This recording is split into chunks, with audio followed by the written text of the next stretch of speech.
But since above, when dealing with the divine generation, it was said to the Son of God, the Lord Jesus Christ, that some things according to the divine nature, some things according to the human nature, which, assuming from time the eternal Son of God willed to be incarnated, it now remains to speak about the mystery of the incarnation itself.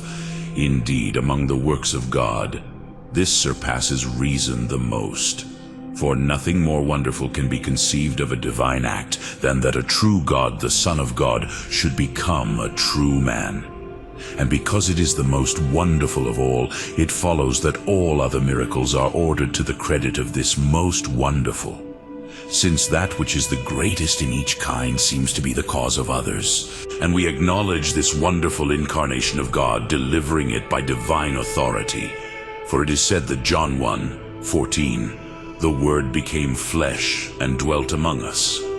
And the Apostle Paul, Philippians 2, he says, speaking of the Son of God, when he was in the form of God, he did not presumptuously think that he was equal to God, but he emptied himself, taking the form of a servant, being made in the likeness of men, and found in the habit of a man. The words of the Lord Jesus Christ himself clearly show this, when he sometimes speaks of himself humble and humane, as it is, the Father is greater than me, and my soul is sad even to death, which suit him according to the assumed humanity. But sometimes the sublime and divine as it is, I and the Father are one, and all that the Father has is mine, which is certain to belong to him according to the divine nature.